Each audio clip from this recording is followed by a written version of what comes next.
E já estamos de volta à sua TVCA aqui mais uma vez, entrevista Sidney Fernandes para falar de uma nova obra, A Felicidade Tem Pressa, e nós vamos conhecer se realmente a felicidade tem pressa com Sidney Fernandes. Obrigado mais uma vez pela sua presença. Obrigado a você. E obrigado a você, e nós vamos questionar, conhecer um pouquinho essa nova obra.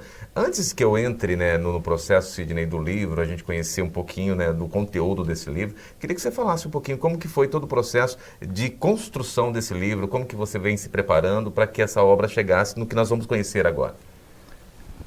Ultimamente eu tenho escrito apenas romances. Comecei com o Dr. Galton, o Restaurador de Passados. Depois passamos para Luzes em Paris. Depois escrevemos Luzes no Brasil. E depois escrevemos Sob a Luz que Liberta. Ocorre que iniciamos o nosso trabalho como escritor em 2012 com livros falando sobre histórias, crônicas. E o meu terceiro livro, Reginaldo, foi Ser Feliz é uma Arte, que trouxe assim um alento, uma esperança para as pessoas que buscam a felicidade aqui na Terra. O livro foi tão bem aceito que a editora pediu que imediatamente eu soltasse a continuação dele. Não foi bem uma continuação, mas a temática foi a mesma. Ser feliz é uma decisão. Então, de lá para cá, eu tenho trabalhado mais com romances. Mas o momento atual, por que estamos passando, um momento muito grande de pessoas ansiosas, com medos, com dificuldades, nos países mais abastados, ditos de primeiro mundo, a tendência para o suicídio está crescendo muito. Mesmo no Brasil temos tido esses problemas. O CVV, Centro de Valorização da Vida, está desenvolvendo um trabalho extraordinário buscando minimizar essa tendência ao suicídio. Bem, todos esses ingredientes fez com que a editora me solicitasse que eu resgatasse aquela antiga ideia da felicidade. Então, esta obra, ela está, vamos dizer assim, planejada há muito tempo. Quando começamos com Ser Feliz é uma Arte, Ser Feliz é uma Decisão, e a Felicidade Tem Pressa, de uma certa forma, vem completar a tríade. E num momento, assim, vamos dizer, oportuno, para se tratar desses assuntos. A questão é tão importante, porque o ser humano ele busca tanto a felicidade, que esquece às vezes de outras questões, E eu acho que assim, nós temos pressa realmente dessa felicidade, Sidney? Você como ser humano também, não só como autor, nós temos pressa dessa felicidade? Na verdade, o título pressa talvez não seja muito adequado. Eu diria que nós temos urgência em procurar elementos que tragam mais equilíbrio para o homem. Então, a temática do livro, Reginaldo, gira em torno da ansiedade, da depressão e desemboca no suicídio, cuja mola propulsora principal é a depressão. Como essas temáticas estão assim muito no momento, é necessário tratarmos desses assuntos. Eu vejo que tivemos esta pausa na minha série de romances para tratar de temas assim que são necessários para o momento. Então, a sua pergunta, a felicidade tem pressa? Sabe, Reginaldo, eu diria que a procura de elementos que tragam menos infelicidade, mais equilíbrio, um pouco mais de segurança, de menos medo para as pessoas, é urgente. Porque se nós não tratarmos disso, porque Deus cuida de nós. E nós podemos, vamos dizer assim, nos dar por felizes porque temos uma família, temos oportunidade do trabalho, temos saúde, temos oportunidade de sermos úteis para outras pessoas. Então isso, de uma certa forma, Reginaldo, nos traz uma responsabilidade. Porque como todos nós somos filhos do mesmo Deus, não é justo que somente eu receba essas coisas positivas que me trazem alegria, me trazem segurança, me trazem paz, que eu não me preocupe com outras pessoas que, infelizmente, de uma hora para outra, a dor delas é tão forte, tão pesada, Reginaldo, que elas precisam urgentemente de apoio para entenderem que a vida não tem só o lado negro. Você não pode vê-la apenas com lentes escuras, mas tem que procurar coisas positivas que tragam de volta a felicidade. Aí nós falamos de religião, falamos da necessidade de sermos úteis à sociedade, de tratarmos bem nossos filhos, nossos pais, nosso cônjuge, de sermos honestos e profícuos em nossa atividade profissional, enfim, um conjunto de atividades que nos mantém dentro do equilíbrio. Por isso, a necessidade de nós tratarmos desse assunto com esta tarja, pressa.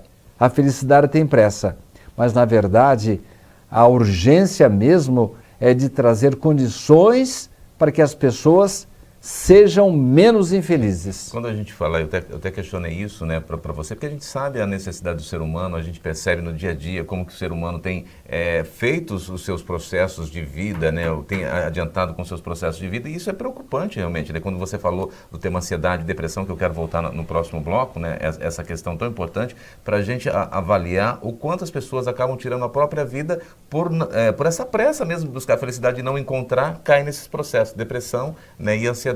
Né? Nós vamos para um rápido apoio, eu volto daqui a pouquinho com o Sidney Fernandes, nós vamos falar dessa questão, estamos falando hoje sobre o livro A Felicidade Tem Pressa, uma nova obra de Sidney Fernandes.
E já estamos de volta, a sua TVCA aqui falando com o Sidney Fernandes sobre a sua obra A Felicidade Tem Pressa. Eu disse no bloco anterior, né, que nós faríamos uma pergunta para o Sidney com relação a questões que ele já agora tem colocado no livro, né? Você afirma, né, que no seu livro que o meu lado feliz pode superar a ansiedade e a depressão. Todos nós temos realmente um lado feliz, Sidney? Ah, sem dúvida. Nós somos filhos de Deus, todos nós. E eu vou usar uma terminologia assim, um pouco, vamos dizer, comparativa, mas no momento da criação, do desenvolvimento do nosso princípio espiritual que transformou-se na nossa alma, Deus inoculou em nós uma centelha divina. Ocorre que no passar da vida, no objetivo de sobreviver ou buscar o progresso, de buscar situação melhor na vida, nós acabamos, como você mesmo disse no começo, por nos esquecer desta centelha divina dentro de nós. Nós precisamos despertá-la. sair do stand-by, da dormência, para que ela cresça.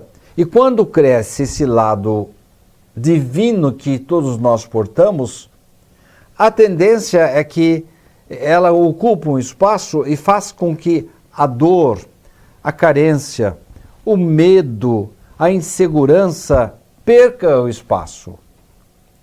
Eu conto uma história no início do meu livro, Reginaldo.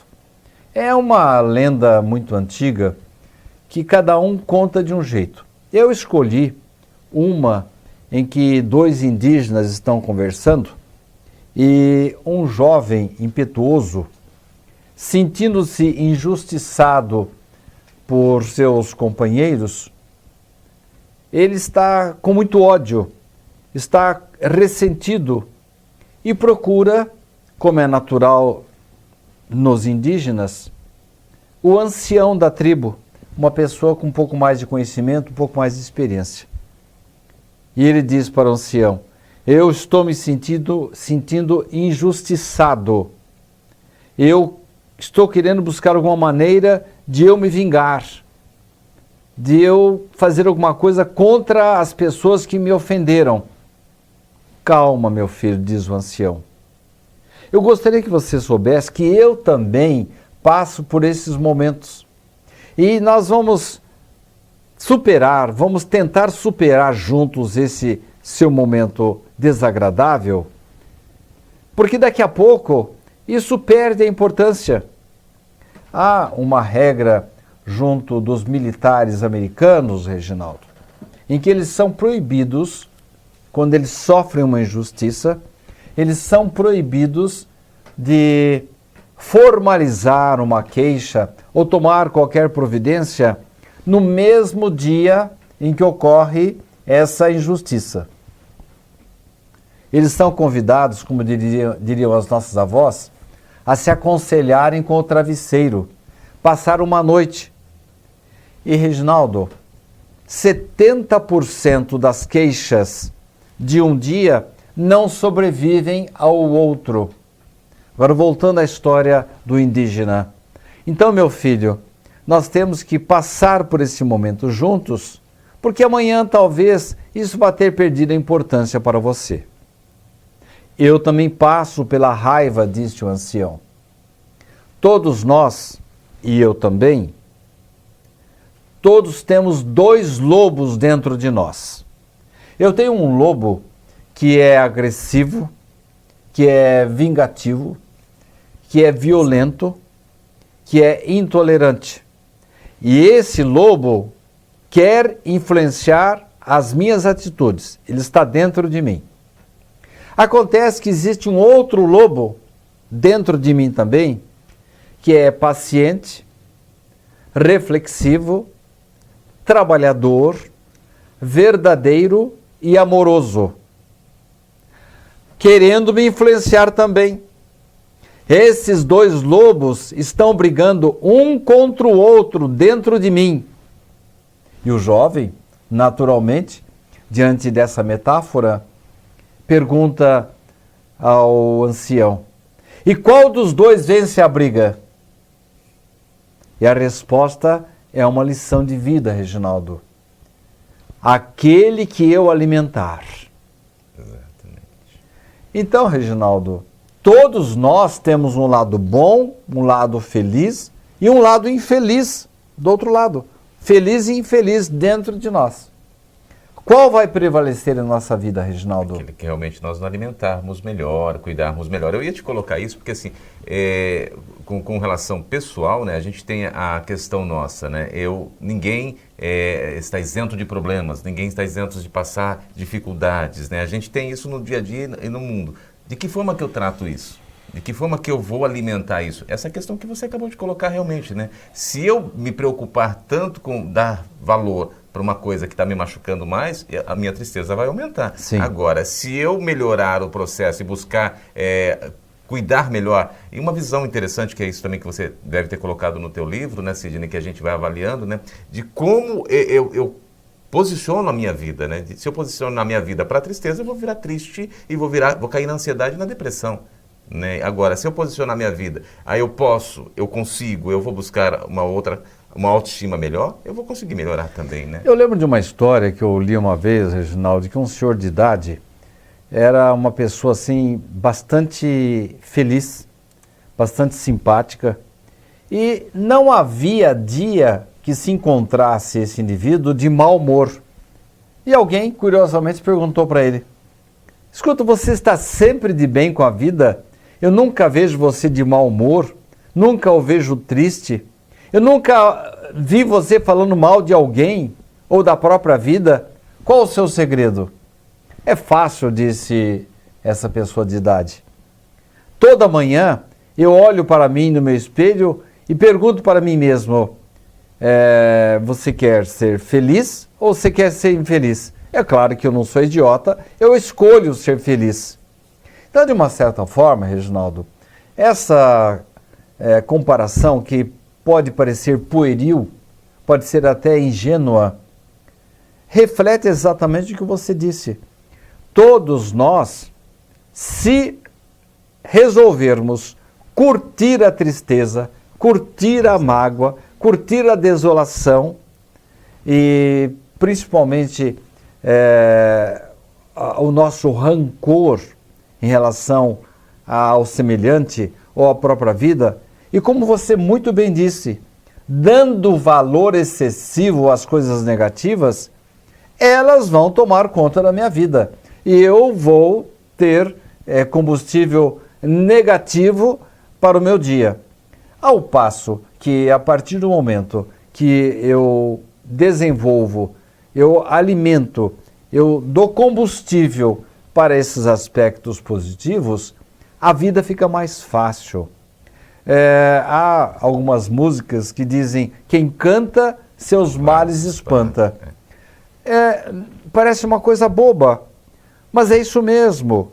Se eu fico só curtindo coisas negativas, nós todos vamos passar por momentos difíceis. No domingo agora passado, eu tive uma notícia que não me agradou. E eu fiquei aguardando muito a chegada da segunda-feira para tentar esclarecer o assunto. E já no domingo eu tomei algumas, vamos dizer assim, resoluções em cima daquela coisa negativa que eu encontrei. E no domingo logo cedo, na segunda-feira logo cedo, liguei. Eu já estava com outro ânimo, já não estava com aquele ímpeto de escândalo, de mágoa do domingo à noite. Telefonei para uma pessoa, torcendo para que ela me dissesse que aquele aspecto negativo tinha sido causado não intencionalmente, que houvesse uma justificativa para aquilo. E qual não foi a minha alegria quando a pessoa disse: olha, realmente aconteceu isso, nós não tivemos outra saída, essa pessoa nos solicitou que fosse desta forma e tivemos que fazer assim. Reginaldo, imediatamente eu me desprendi daquele assunto, não pensei mais nele e vim para o trabalho com outra cabeça, isto é, eu não alimentei aquele aspecto ruim, né? Ruim, negativo, negro, que eu havia lamentavelmente permitido que houvesse sido construído na minha mente no dia anterior. Você falando essa condição, muitas das vezes, né, nós alimentamos e por isso nós não conseguimos ter a paciência, a capacidade de entender o que está acontecendo, né? Se todos nós refletirmos aquela coisa de contar 1, 2, 3, 4, 5, até 10, se for necessário, né? A raiva, Reginaldo, é má conselheira.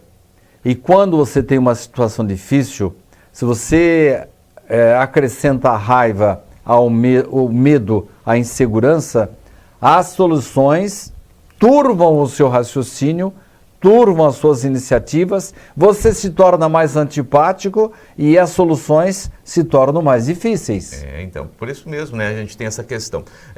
A gente vai entrar um pouquinho nessa questão e a gente complementa ela no próximo bloco.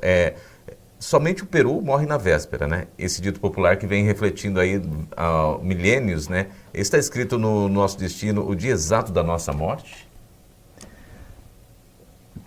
Respondo agora? Só dá uma Não é bem assim. Não é bem assim, porque nós achamos que tudo está escrito por Deus, que a morte tem um dia certo, determinado, e não é bem assim. Todos nós temos uma expectativa de vida que pode ser abreviada ou dilatada. Nós vamos para o apoio. Eu quero questionar mais ainda o Sidney sobre essa questão, que era importante nós avaliarmos, né? Porque muitas das vezes nós premeditamos a nossa morte sem que ela tenha que acontecer, né? Nós voltamos já.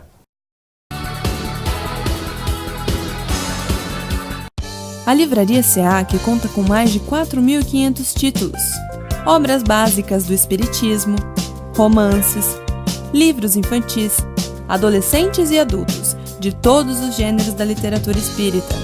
E mais, a Livraria SEAC oferece o Clube do Livro, onde o sócio paga uma pequena mensalidade e retira uma obra diferente a cada mês. Aqui você também encontra agendas, DVDs, CDs de músicas instrumentais, CDs de palestras, audiolivros e livros de bolso com mensagens diárias. Para as crianças, a Livraria SEAC tem um cantinho especial, com cadeiras e mesinhas, para que os pequenos possam desfrutar de uma boa leitura com conforto. Outro espaço especial da livraria são as prateleiras reservadas à obra completa de Richard Simonetti, consagrado autor espírita. Todo o lucro arrecadado pela livraria é revertido para as obras do SEAC. Venha nos visitar e conheça ótimas opções para sua leitura e para presentear quem você ama. Livraria SEAC. E já estamos de volta, a sua TV SEAC, conversando com o Sidney Fernandes, né? Nós estamos num bate-papo tão gostoso, tão agradável, nós estamos falando de felicidade, dessa questão tão importante de que nós damos um valor tão grande a ela e buscamos ela todos os dias. Eu falava no bloco anterior, né, dessa preparação da nossa pré-morte, né, às vezes, né, quem morre na véspera a gente sempre fala que é o peru, pelas nossas festividades, né, mas o ser humano ele acaba, né, Sidney, também se preparando, se matando, né, ali se suicidando de alguma forma, entre aspas, né, porque ele quer ver as condições lá na frente sem ter condições de ver isso, né. O imprudente, aquele que se alimenta mal, aquele que não respeita o seu organismo, não faz nenhum exercício, tem uma vida ociosa. As pessoas que falam mal da vida alheia, pessoas que envenenam o seu corpo com cigarro, álcool, drogas, pessoas que curtem a tristeza e principalmente se sentem assim compelidas a fermentar ódio dentro de si, estão se matando. E pessoas imprudentes que vão para a estrada alcoolizadas ou com excesso de velocidade, elas literalmente se suicidam, Reginaldo. Não morrem na hora que teriam que morrer. Há uma instrução de alguns mentores espirituais que quando nós partimos da espiritualidade para uma nova vida, eles dizem assim: olha, tome cuidado, seja prudente, volte aqui como um completista. Que significa ser completista? Mal comparando, Reginaldo, nós saímos da espiritualidade para uma nova vida e recebemos como se fosse uma carga de combustível. Não é bem isso, mas só para a gente entender. Quando nós aceleramos demais, abusamos da nossa saúde, abusamos do nosso corpo, abusamos da nossa ética e desrespeitamos a moral, nós comprometemos esta carga de combustível que recebemos. Resultado, morremos antes da hora.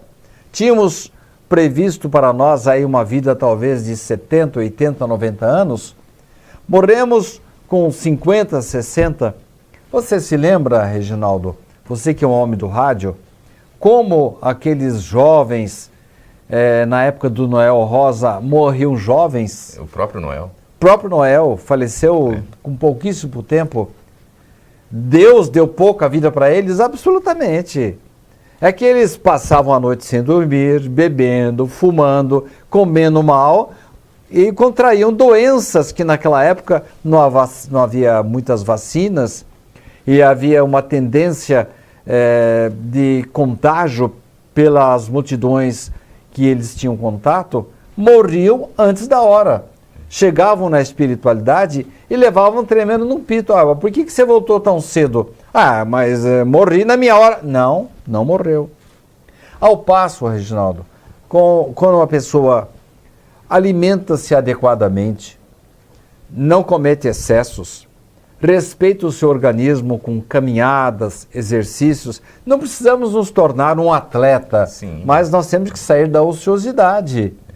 Quando evitamos falar mal da vida alheia, somos honestos em nosso trabalho, somos partícipes de movimentos de cidadania, levamos o nosso emprego a sério, cuidamos bem dos nossos filhos, dos nossos pais, das pessoas à nossa volta, isso, de uma certa forma, nos torna valiosos perante Deus.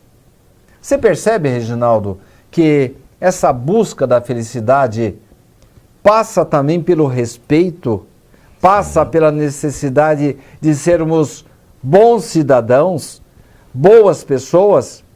Então, a felicidade em si, Reginaldo, nós não temos um método de buscá-la, de procurá-la.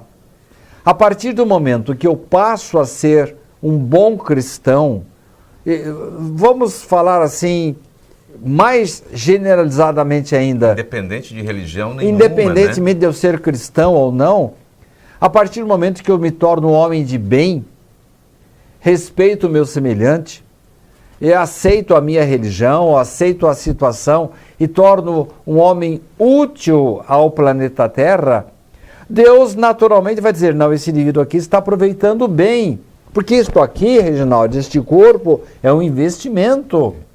Você falou uma coisa muito importante, Sidney, por exemplo, independente de religião nenhuma, né, quem nos ouve, de repente é espírita, ou evangélico, ou católico, tem todos os que nos acompanham.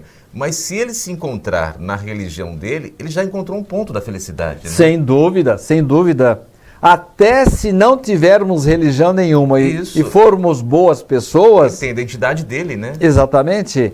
Nós, naturalmente, atrairemos as forças positivas da vida. E é isso que a gente tem que buscar. Você falou muito claramente a analogia que você fez do combustível, e é interessante, eu fiquei pensando aqui, né? Realmente, se eu coloco 20 litros ou encho o tanque do meu carro, e se eu pisar acima da velocidade dele, o meu consumo vai ser muito mais alto. Exatamente. É o que acontece. Essa analogia foi muito perfeita. É o que acontece com o corpo humano.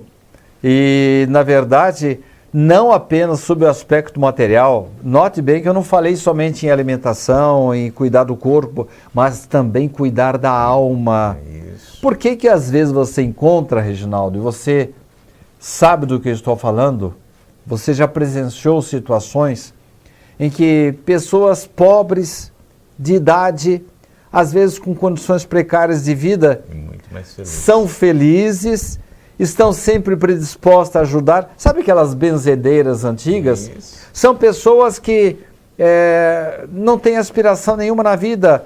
Elas estão prontas para servir no sábado à noite, domingo de madrugada, qualquer hora que for lá. Eu, quando era moleque, Reginaldo, precisava muito das benzedeiras, tinha muita dor de barriga. Minha mãe me levava, uma senhora que me impressionava. Foi, né? Então, foi, né, me impressionava eu chegar naquele local. Aquela velhinha negra ali estava sempre sorrindo e me tratava bem. Eu tenho certeza que aquela mulher foi longeva, durou muito tempo e com condições muito precárias de vida. Mas qual era o segredo dela, Reginaldo? E se você colocasse, quem lembra, sempre as pessoas com mais idade que nós encontrávamos, né? E aquele realmente sorriso. Eu comentava tempo atrás com os amigos, com minhas próprias filhas, né? Nós falávamos, olha, aquela pessoa, ela não tem o que você tem, e ela tem a felicidade. Exatamente. Ela tem a felicidade. Então, caro telespectador, a felicidade, as pessoas dizem, o dinheiro não traz felicidade, ele apenas resolve problemas e deixa a gente menos nervoso. Eu sei que quando a pessoa não tem a preocupação da subsistência, a vida fica um pouco mais tranquila, mas não é só isso. Todos nós podemos ter Deus em nosso coração, todos nós podemos ter uma boa conduta, podemos estar de bem com a vida, respeitarmos a natureza, respeitarmos o nosso organismo, respeitarmos o nosso próximo. Isso, com certeza, vai fazer com que possamos atrair pessoas de bem que vão nos dar aquela felicidade almejada. E olha que interessante nós finalizarmos o programa com essas falas que o Sidney aqui nos proporcionou agora, né? Nós vamos fechando o nosso programa, mas a gente vai voltar no próximo programa com assuntos também relacionados à felicidade tem pressa. Sidney, obrigado. Nós voltamos no próximo. Obrigado a você. E até lá, o próximo programa Despertar.